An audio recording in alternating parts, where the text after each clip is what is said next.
સેવા અને સંવેદનાનો અનોખો માઇલસ્ટોન. ખંભાતની પાંજરાપોળનું ભવ્ય નવસર્જન. ધર્મનગરી ખંભાતમાં જીવદયા અને ગૌસેવાની પરંપરા આજે એક નવા ઐતિહાસિક અધ્યાયમાં પ્રવેશી રહી છે. અંદાજે 150 વર્ષથી અબોલ પશુઓની સેવા કરતી પાંજરાપોળ હવે સમયની જરૂરિયાતોને અનુરૂપ આધુનિક રૂપ ધારણ કરીને વધુ વિશાળ અને સુવિધા સંપન્ન સ્વરૂપે ઉભરી આવી છે. ખંભાત સોખડા રોડ ઉપર 6 વીઘા જમીનમાં કરોડોના ખર્ચે દાતાઓની ઉદાર સખાવતથી આ ભવ્ય પ્રકલ્પનું નિર્માણ કરવામાં આવ્યું છે.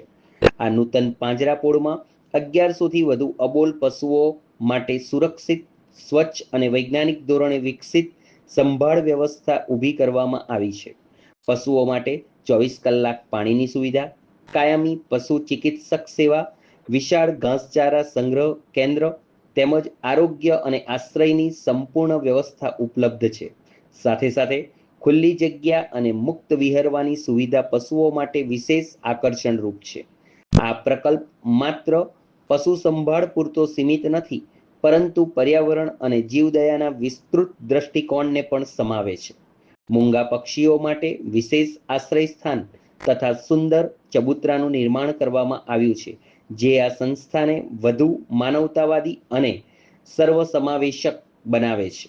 હીરાલક્ષ્મી જયંતીલાલ સહ પરિવાર અને નવીનચંદ્ર રતિલાલ કાપડિયા બ્યુટીકવાડા પરિવાર સહિત અનેક દાતાઓના સહયોગથી આ વિશાળ પ્રકલ્પ પૂર્ણતાને પામ્યો છે.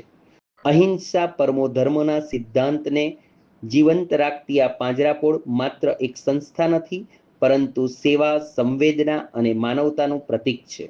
જૈન મુનિ વિજય ઉદય વલ્લભ સુરેશ્વરજી મહારાજની નિશ્રામાં યોજાતા આ લોકાર્પણ પ્રસંગ સાથે ખંભાતમાં ગૌ સેવાના ક્ષેત્રે એક નવી દિશા અને પ્રેરણાનો આરંભ થવા જઈ રહ્યો છે, જે આવનારી પેઢીઓ માટે એક આદર્શ બની રહેશે.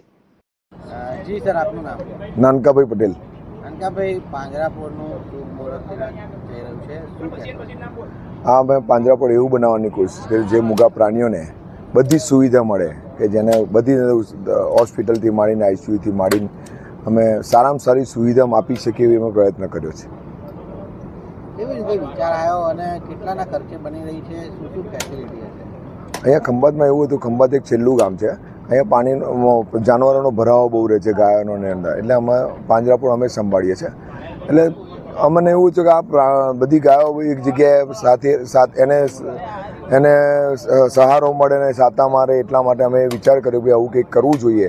એમાં અમારા વિજય ઉદય વલ્લભ સુરજી મહારાજ સાહેબને મળ્યા, એમને કહ્યું આગળ વધો, તમે આ કામ ચાલુ કરો.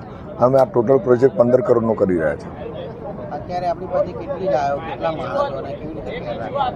અત્યારે અમારી પાસે 300ની કેપેસિટી છે. જૂની પાંજરાપોળ જે 150 વર્ષ જૂની છે, અને અમે અત્યારે 1000થી 1250ની કેપેસિટીનું બનાવી રહ્યા છીએ.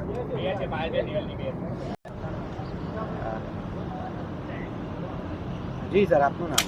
રાકેશ શાહ. રાકેશભાઈ, પાંજરાપોળ શરૂ થવા જઈ રહી છે, શું કહેશો?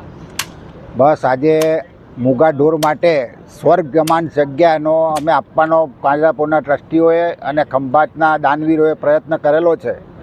અમે તો માત્ર સેવા આપીને આ ઊભું કરેલું છે અમારી શક્તિ મુજબ, પણ દાનવીરોનો ઘણો ઉપકારથી આ કાર્ય સફળ થઈ રહ્યું છે. અત્યારે સાથે સાથે આ પાંજરાપોળની અંદર આપણા આણંદ જિલ્લાની અંદર સારી વિશેષતાઓ ધરાવતી પાંજરાપોળ થશે.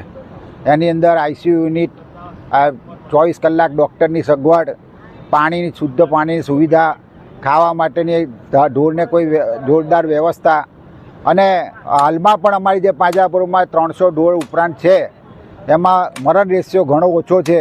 એટલે અમે આ ઢોર માટે જીવદયાનો પ્રયત્ન કરેલો છે. અમે મારવા નહીં પણ તારવાનો પ્રયત્ન કરવાના છે. આ જીવ કઈ જગ્યાએ કહી શકે નહીં કે અમે ભૂખ્યા છે કે અમે તરસ્યા છે, પણ અમે એવો પ્રયત્ન કરીએ છીએ કે એમને માગવું ના પડે, પહેલેથી તૈયાર હોય. અને આ બધામાં ખંભાતના તમામ રહીશો અને ખંભાતીઓ જ્યાં જ્યાં વસ્યા છે, અને પૂજ્ય ગુરુદેવ ઉદય વલ્લભ સુરી મહારાજ સાહેબની પ્રેરણાથી એમના દાતાઓએ, દાનવીરોએ અપાર દાનનો પ્રવાહ વહાઈ અને આ મહાન જગ્યા ઊભી કરી છે, જે ખંભાત માટે એક જોવાલાયક જગ્યા થશે, જીવદયાના પ્રેમીઓને માટે ઉત્તમ વ્યવસ્થાની જગ્યા થશે. અને કદાચ કોઈ નાસ્તિક હશે એ આ જગ્યાએ આવીને આસ્તિક બનવાનો પણ પ્રયત્ન કરી અને જીવદયાનું ભગીરથ કાર્ય કરશે એવી અમારી આશા છે. અને અમારા પ્રયત્ન સર્વેનાથી અમે આ કાર્ય કરેલું છે. અમે સૂચનો માગીશું, ફરિયાદ તો બધા કરશે જ, કારણ કે ઘણી વખત એવું બધું રહે, પણ સૂચનો આપે તો અમે એનાથી વિશેષ સેવા આપીશું એ આપના માધ્યમ દ્વારા અમે ખાતરી આપીએ છીએ.